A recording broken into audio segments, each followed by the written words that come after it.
different. I don't know if it's because it's incredibly more open when it comes to a lot of our young up-and-coming talent that has all the roster swaps, right? I'm looking at JD Gaming. You saw floating there for a second, but that's just one name that is looking to put themselves into the history books of ALGS. You gotta bring him over. It's I'm not your fangirl or anything. Shh, no, floating didn't hear that. Oh man, it's crazy. I mean, not only floating and the boys out here that have made their way over to Paris, but we have to also take a look at what is really important for these teams to get that kickstart in the group stages, which is the POI draft that we had not too long ago to situate our teams as we are starting our first match on E-District. Yeah, we truly are, and it's pretty wild, right? Zeta Division, they landed with some pretty solid choices, right? Because they were pretty high up on the prio. But I thought it was really interesting that the first 8 picks actually went to Storm Point, in which you'll see later today. It was Deep Cross Gaming that broke the habit and actually picked E-District first. So love that they come in after a win on regional finals and say, look, we are coming out strong on E-District. And they did pick something that was a little atypical for them. They did grab Heights, if I'm not mistaken. So we'll see how they do from there, considering they played regional finals from Shipyard Arcade, in which they did really well. Ooh.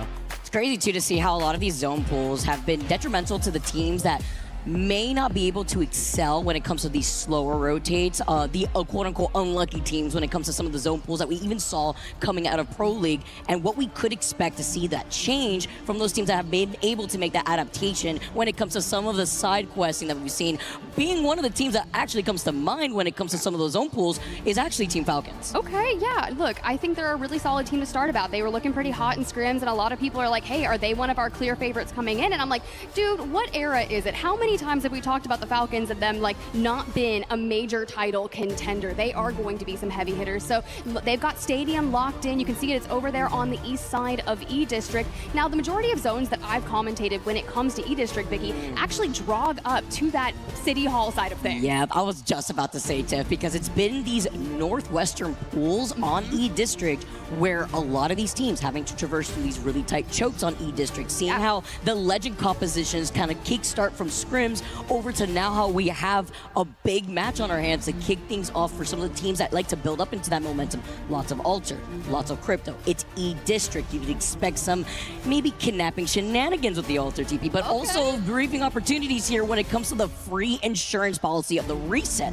that the Alter allows you to have. Yeah, we'll just have to see what people are going to break out when it comes to that initial game one. There's a lot of nerves that are going to be floating around this arena. It's like you just got to get your good game out early in a series like this in the group stages, especially when we have that survivor stage on the line after our round robin groups. You don't want to find yourself in the bottom 6 teams early on. But it's just the start, right? You just kind of see what happens. And Team Falcons starting from Stadium, great. If we do pull up towards that northwestern side, you're going to be rotating through teams like Gaming Gladiators, JD Gaming. We talked about them. This is Naughty's first LAN in which he's IGLing.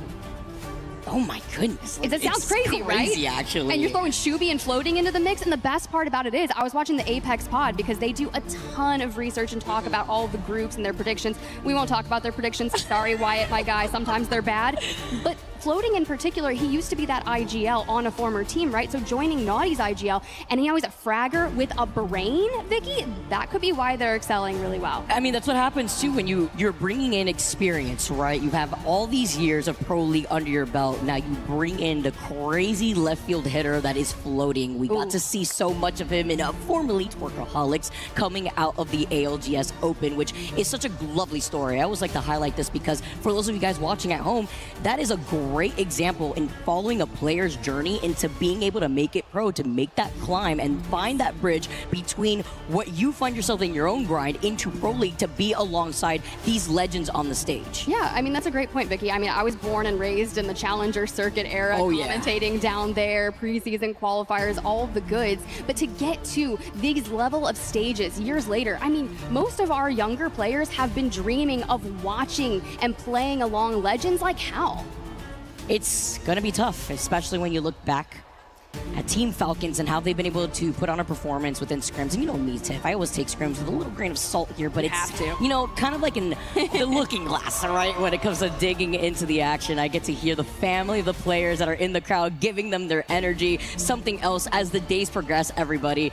The French crowd is honestly so unmatched. I love the energy when it comes to competing in a French environment here, man. They bring the loudness like no other, I feel. But with all of our legends geared to go, getting a nice little look at the crowd here themselves. But it's going to be exciting, right? You know, being able to see a lot of these players that were able to fly in early. Some players that flew in just a few hours ago. Hey, they were hyping up Gen G on the desk early on. You mentioned a few hours ago. I think I saw a tweet for like literally 3 hours ago. They were still in the car. I slept 2 hours. Let's do it. But here's the deal. A team like that is just going to come out swinging, and it could really shake up the lobby. And as we look a brief moment there at Shopify Rebellion, I got to give them my flowers. Throughout the regular split of Year 6, I said it in an interview with Koi, actually. I was like, I was a Shopify Rebellion doubter.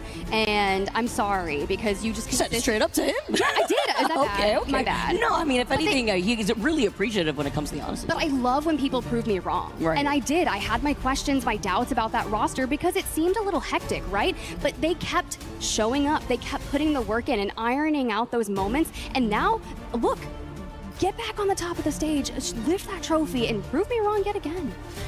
Hey, if when it comes to proving the doubters wrong, Tiff, it's about lighting a fire under a lot of these legends' butts. And that's what happens when the group stages also have something on the line. That's actually what I like when it comes to looking at the current format that we had here in the mid-season playoffs, as our legends are geared and ready to go, guys. I'm hearing the music in the background, and everybody has been loaded in. But while we get to go in and we get to highlight, you know, what the group stage provides before getting started with that first game, top 14 teams out of the 40 will be able to advance to... You know, I asked if we had torches that we could snuff if we're going for a survivor stage. I can put on my best Jeff Probst if we I can make it happen. Bring in the torch yourself. Hold on. I might. Pyromania? Is there room for a torch in the caster booth? No, I'm just kidding. I digress. We're just having a little bit of fun here on day one as we get ready to drop into Group A versus B. Now, we talked a lot about the Falcons. We briefly mentioned Shopify Rebellion, but there's just so many other teams that we really love to highlight. And when we spoke about Gaming Gladiators, that's when the crowd started lighting up. They have a ton of family out here, and you think back to, do you remember the team Ascend that took second place to TSM back in the day? You know, Lufka was on that roster, right? And now Lufka here on Gaming Gladiators, ready to lock it in. They've been kind of up there in the upper echelon, but haven't necessarily closed it out, right? But this could be